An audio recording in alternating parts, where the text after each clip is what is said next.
அப்படி வாழ்ந்தேன். என்னை மாற்ற எந்த சக்தியாலும் முடியாது. நான் சபைக்கு ரொம்ப நாள் போயிருந்தேன், ஆனால் ஞானஸ்நானம் பெறவில்லை.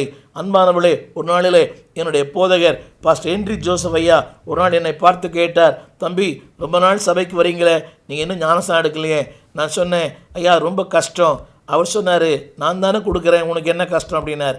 நான் சொன்னேன், ஐயா நான் சினிமா சாப்பாடு இல்லாமல் இருப்பேன், சினிமா இல்லாமல் என்னால் இருக்க முடியாது, அதில் ஊறி போயிட்டேன். ஒரு படத்தை 13 தடவை பார்த்துருக்கிறேன். அவர் சொன்னார் ஒரே ஒரு வார்த்தை, தம்பி ஞானஸ்நானம் எடுங்க, எல்லாமே மாறிடும். அவர் சொன்ன வார்த்தை 30/8/1970 ஞானஸ்நானம் பெற்றேன். இதே மாதம் 50 ஆண்டுகளுக்கு முன்பாக ஞானஸ்நானம் பெற்றேன்.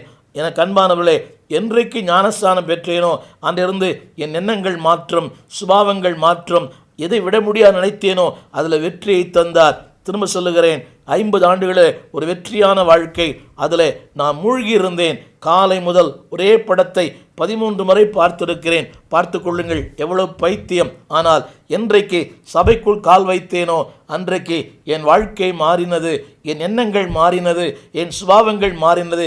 சபை உங்களை ஸ்திரப்படுத்தும் இடம். அது மட்டுமல்ல, 87ஆம் சங்கீதம் 6 சொல்லுகிறது, கர்த்தர் அவர்களை தொகையிடுகிறார்.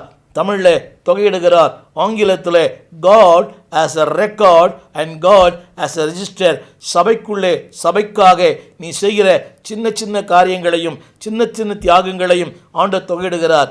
என் செய்தியை கேட்டுக்கொண்டிருக்கிற அன்பு விசுவாசியே, இந்த நாளில் ஒரு சின்ன கேள்வி, உங்கள் சபையிலே நீங்கள் பார்வையாளரா பங்குதாரரா? ஞாயிற்றுக்கிழமை மட்டும் வருகிறவர்கள் பார்வையாளர்கள், ஜபத்துக்கு வருகிறவர்கள் அதாவது பங்குதாரர்கள். திரும்ப சொல்லுகிறேன், people who come on Sunday morning they are spectators, people who come for prayer they are partakers.